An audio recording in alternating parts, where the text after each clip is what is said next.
This is the Roots and All podcast, and I'm your host, Sarah Wilson. Join me as I talk about all aspects of gardening with some of the top horticulturists from around the world. This episode is brought to you by the team at Lechuza, suppliers of self-watering pots and planters. Lechuza brings decades of experience in state-of-the-art precision manufacturing to bear on its stylish high-functionality range of planters. All Lechuza products are designed in-house and manufactured in the same factory as the iconic Playmobil toys. The complete collection comes in a wide variety of traditional and trend-led colours and shapes, and they're highly reliable for use both indoors and outdoors. The integrated soil irrigation system ensures that the plant receives the perfect amount of water for optimal growth. Thanks to a reservoir that always holds enough water and is controlled by a water level indicator, dried out or overwatered root bales are a thing of the past. Find out more by visiting lechuza.co.uk. Today's guest is Mairi MacKenzie, fashion historian, writer and curator, whose research looks at the relationship between the clothes that we wear and our culture. Her latest research is into the world of scent and what flower could be more intrinsically linked with perfume than the rose. In the interview, we discuss famous rose-based perfumes, the symbolism behind its use, whether it's historically been perceived as a feminine scent, the mysterious workings of the Osmotheque, and why that rose perfume you made as a child never worked. I begin asking Mairi how she came to look at the role of the rose in perfume. Okay, so I'm a historian. I studied history at Glasgow University, and now I am research fellow in history at Glasgow School of Art. I work in the School of Design there. What I research though, all my research interests have their roots in the obsessions of my youth. So I research fashion, music, and the thing we're here to talk about today, which is perfume. And I look at all of those things through the lens of popular culture and everyday life. Yes, so I did watch a talk of yours and you mentioned that you used to work selling perfumes. Were you always interested in that side of things? So when I was a teenager, I got a job in a local chemist, which I thought was the most glamorous place in town. It sold perfumes by Chanel, Guerlain, Givenchy, makeup by Elizabeth Arden. And I worked there from the ages of 14 to 17. And that's where I really learned about perfume and was able to get my hands on perfume rather than getting fakes from semi-chem. And I just really versed myself in each of the perfume houses, their different styles, their histories. And from then on, I've had a keen interest in it, but only more recently has it become part of me. And now I'm writing a book about perfume for Bloomsbury, which will hopefully come out next year. And it's called Perfume and Fantasy. And it's about scent in popular culture and everyday life. Wow, it's such an amazing area. It fascinates me. Did you have a favourite scent when you were working in the chemist? Oh, yeah, it was Lulu, which I hate now. And I used to absolutely douse myself in it. So in magazines at the time, which were really didactic about the ways you should wear perfume, where your pulse points were, how you should layer it. So I used to have the shower gel, the body lotion, the talcum powder, the shampoo, the deodorant and the perfume. And I used to spray it all over myself. And one of my friends' mums begged me to stop wearing it when I came to the house. And friends, it was disgusting. It's not disgusting. I just wore too much of it. And even now, if I smell it, it makes me feel quite sick. But yeah, Lulu was the perfume that I loved. Yeah. Oh, that is, it's definitely, it's quite sort of strong anyway, isn't it? So. Hugely. And especially that teenage tendency to wear far too much perfume anyway. Yeah. I was a bit of a fan of White Musk myself. I loved White Musk as well. Yeah. So talking about the kind of role of roses in perfume, does anybody know when they first began to be used in fragrance? Yes, I mean there's evidence of it being used as far back as 13th century BC, and that would be in the region around the Peloponnese, and also around this time the Persian and Babylonian empires were renowned for their use of rose and its aromatic oils, and they had active industries in that area. Then moving on, the next big advances in the world of rose, it came with the development of steam distillation to extract the aromatic properties of plants and flowers. Before that, it would have been extracted by using fats and oils. And this is credited to the Persian physician and polymath Ibn Sina, although evidence is now come out that it was found a century earlier by another Persian physician called Al-Razi. And were they using a specific species of rose, and was that only grown in certain areas? Yes, it would probably have been the damask rose, which, as the name suggests, originates from around about Syria, but all through the Persian, Babylonian empires, then through the Arabian empires, North Africa, Bulgaria, Turkey, were all areas that were abundant in the damask rose at that time. And would it have been an expensive luxury ingredient? I think it would have been expensive in that you wouldn't use it every day if you weren't rich. But say, for example, in the Roman Empire, rose scents, rose oils and rose waters were used by everyone. So even if you weren't that rich, you would still use them, but in more sparing quantities than, say, at the banquet of the Emperor Nero. It was just a question of degrees. And something that's just occurred to me is if it was used in a culture in culinary, if it was in culinary use, would it also have been used as a fragrance for people, or were the two kind of mutually exclusive? No, they would have been used across the board to fragrance your home, to fragrance yourself, in food, to anoint royalty, to symbolise gods. So there were a wide range of symbolic and practical uses for the rose in many different cultures. And actually, that was a question I had, which I took out because I wasn't sure it made complete kind of sense. But were roses used as much for their symbolism as for their scent, do you think? Yeah, they're deeply symbolic. They are often associated in ancient cultures with gods, especially gods of love. I mean, perfume and rose scent, it isn't just an object, it's a complex sort of social and cultural phenomenon. So it's had hugely varied, shifting and sometimes contradictory connotations.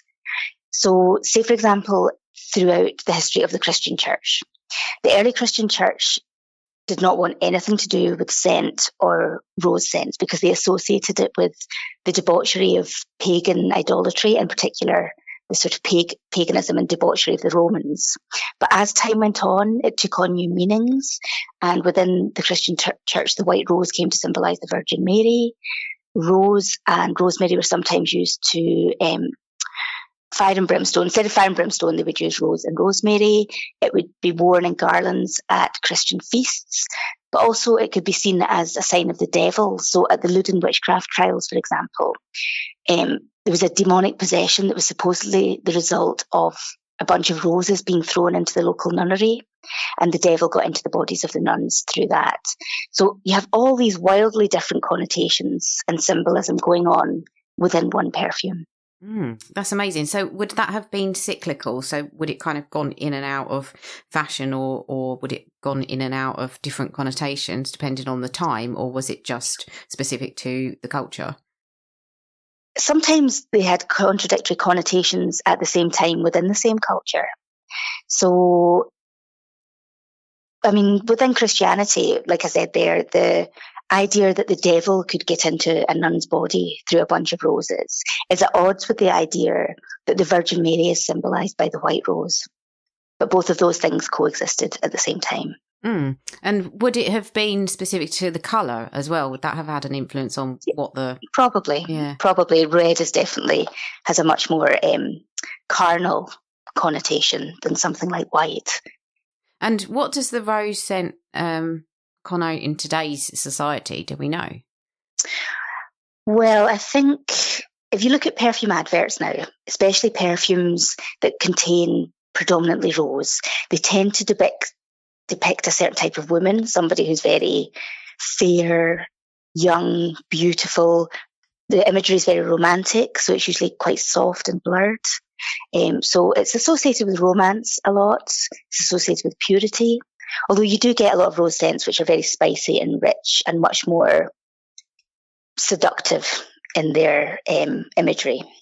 Would it be fair to say that maybe the more rose scent that's in a perfume, the kind of more innocent it's regarded? I think it depends on what it's blended with.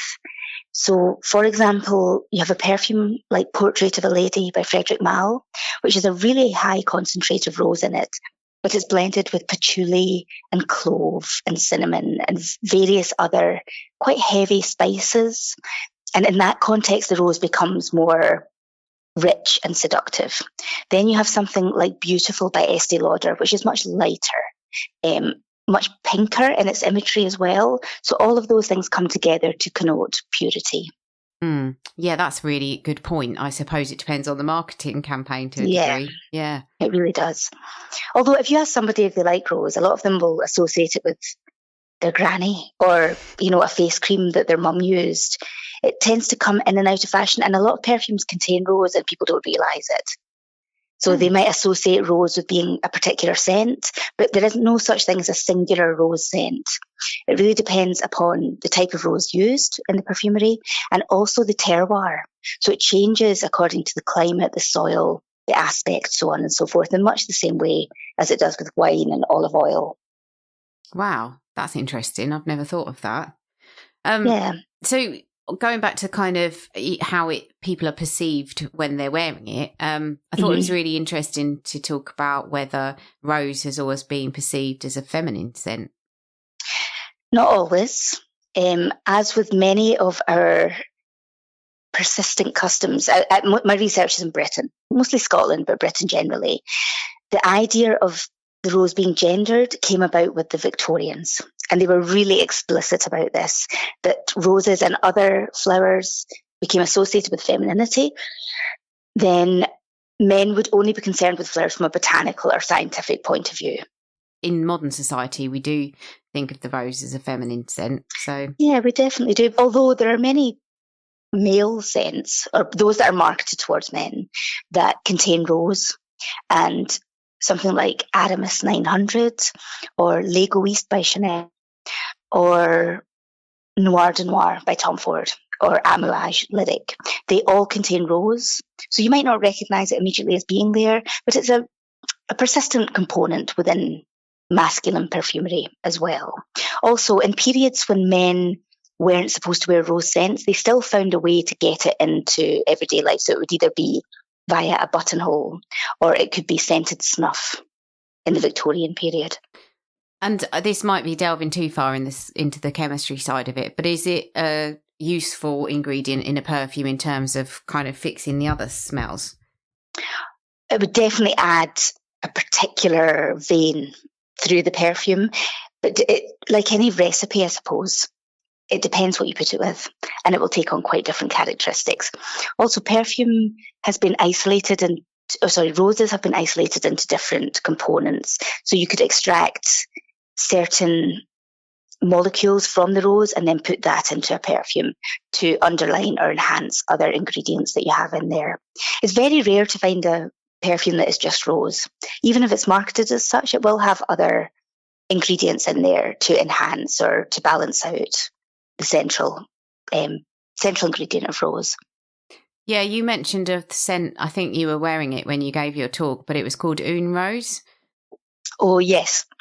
Une Rose by Edouard Flechier for Frederic Malle. You would assume from that was purely rose, but I'm guessing there's other stuff in that. Yes, it's rose with a truffle accord, so truffles that you find on the forest floor, and it smells like a complete rose. So it has the petals, it has the stem, it has the leaves, and it has the earth. That is fantastic. I love the idea of that. And can you also mention what other perfumes he was responsible for? Because I think people will know them and recognise them. Oh, yes. So he also created Poison by Christian Dior, Acqua di Gio, and Davidoff. Really famous scents. Yes. Does Poison have any rose in it? Poison is mainly tuberose, which, as you know, isn't related to the rose. It's more closely related to jasmine. Let me just look up Poison and see if it has. There's an amazing website called Fragrantica that lists all the ingredients that they can identify in every scent, and then users leave their reviews for the perfume. It's fascinating, just the myriad ways in which people can interpret the same scent. I love that website. I go on there and look up the scents that I like wearing, and it's amazing. It is. It's just fantastic because there's such experts of people that comment on there. Oh, they really are, and so lyrical in the way that they describe the perfumes. It really does take you somewhere else. And I think it's a great way of seeing that the marketing of the perfume doesn't always have any bearing upon how people interpret it. Well, I've just found out rose isn't poison. It's a small component. Right. I mean, that's a really divisive fragrance, isn't it, poison? Yeah. I love it, but a lot of people don't. Much like I wore Lulu, lots of girls at school, it's such a deeply inappropriate perfume for a 13 or 14-year-old just walking about in their school uniform. But yeah, it was hugely popular at the time. And what are some other kind of heavily rose-based, you mentioned Portrait of a Lady and Beautiful, but are there any others that people might have heard of? Well, I would say any of the perfumes created by a perfumer called Sophia Grossman, and she created Beautiful for Estee Lauder, Paris for Yves Saint Laurent, and Trésor for Lancôme. So she is known as the Queen of Roses. So anything made by her. Also, Chanel No. 5 has rose in it. Joy by Jean Patou has rose in it as well, although you might not immediately recognise that. I'm wearing a perfume just now. I'm wearing Portrait of a Lady by Frédéric Malle. But also I wear a perfume by Comme des Garçons, which is their original Comme des Garçons Eau de Parfum. It smells like a Christmas potpourri, or at least that's what my mum says when she smells it on me. But it has a strong element of rose in it, but it's very much blended with the clove and the cinnamon and the labdanum and styrax and so on and so forth. I love the sound of Portrait of a Lady. I used to wear incredible. Joy by Jean Patou as well. I love that fragrance. Gorgeous. So is it fashionable as an ingredient in contemporary perfume? Is it still as popular as it's ever been? It seems to be. All of the perfumes that I've named are all, they sell very, very well. Even the perfumes that smell more aquatic, the trend for aquatic perfumes that came out in the early 2000s and 90s, they would still contain an element of rose in them. I think people think they don't like rose, but then when you get into smell a range of different rose perfumes, there will be one there that they tend to like. Yeah, like you say, it's amazing the different type. You've only got to walk around a rose garden and smell the different roses to know that the scents are just so different of each one. And as you say, even in different locations, they'll smell different. Completely. So I thought it was really, really interesting, your visit to the Osmotheque. Can you talk about its purpose and what you did while you were there? Yes. So the Osmotheque is in the same way that you get archives for fashion, textiles, or anything that you'd have in a museum, you get archives for perfume. And the best one in the world is the Osmotheque, which is in Versailles, not in the palace as I first thought I was going to, but it was in the town of Versailles. Now, Osmo means smell or scent, and Osmotheque is the world's largest repository of perfumes. So it authenticates, documents, preserves and reproduces more than 4,000 perfumes, 800 of which are no longer in production.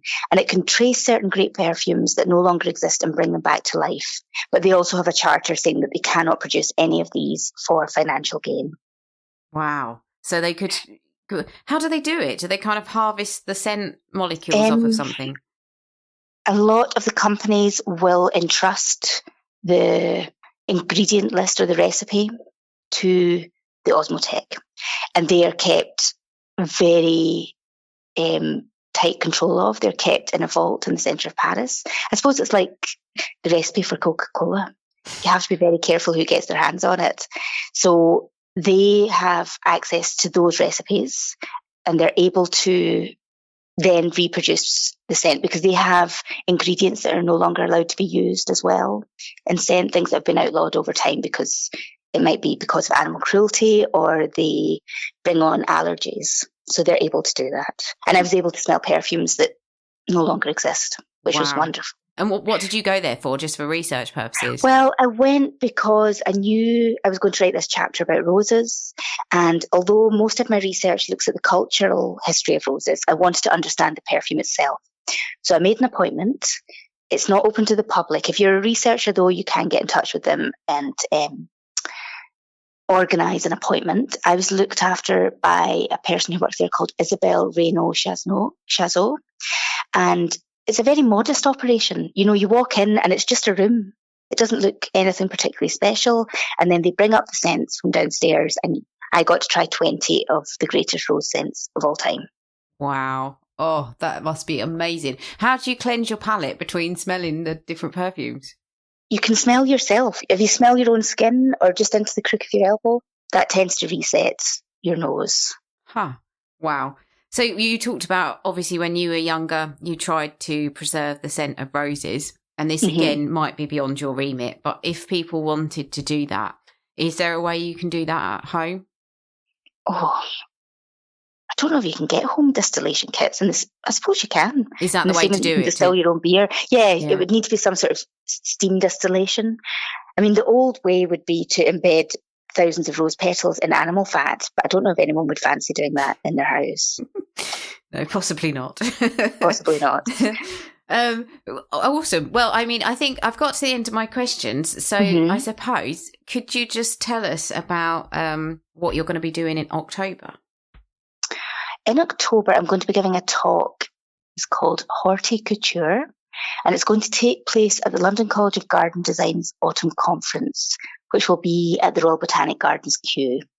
You can either get a ticket and come in person, or it will be available to view live online on Saturday, the 9th of October.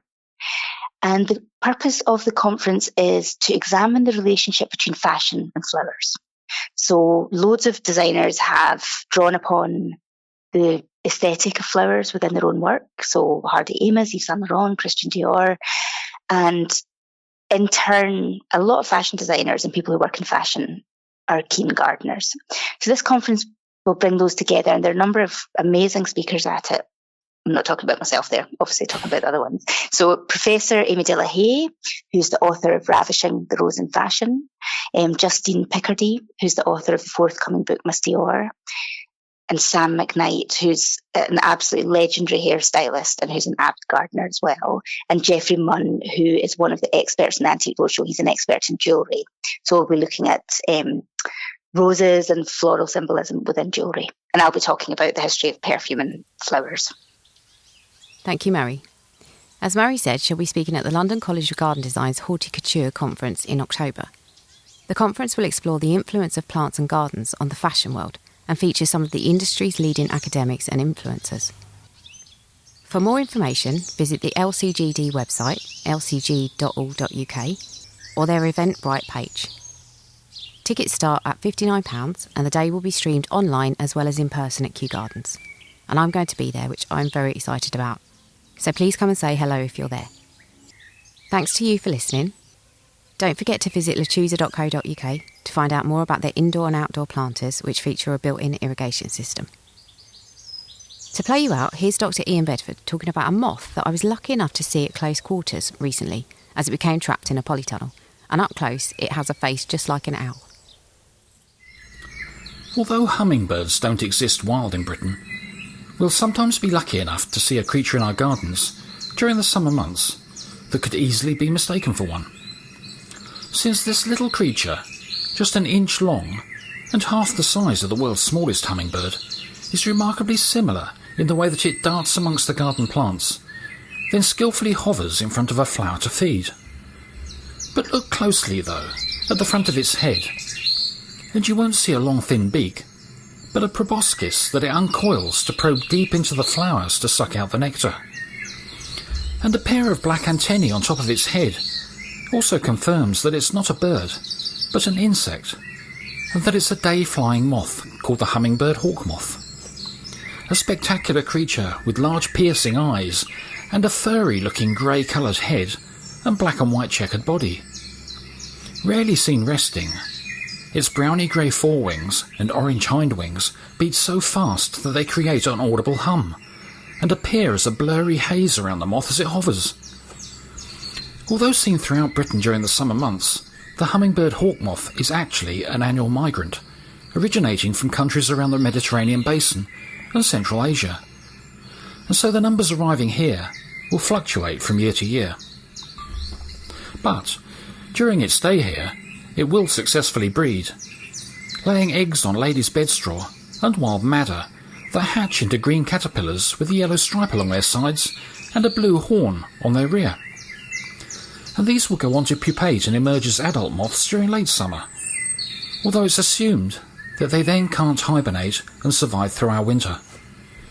However, Britain's climate is changing, and the warmer winters might soon enable hummingbird hawk moths to become a resident species and a regular sight in our gardens, drawn in to feed by the rich fragrances from plants such as red valerian, buddleia, jasmine and phlox. And if so, then maybe we should consider planting some ladies' bed straw in the flower beds as well, for their eggs and their caterpillars to develop on. You can download or listen to the podcast direct from the website rootsandall.co.uk. Please also check out my Patreon, where you can make a one-off donation or take out a monthly subscription to help support the podcast. Because if you enjoy the show, please help it continue. I also have a GoFundMe where you can make a one-off donation. Even a one-off donation of £1 helps, and I'll be really grateful for your support. So please go to Patreon or GoFundMe and search for Roots and All Podcast.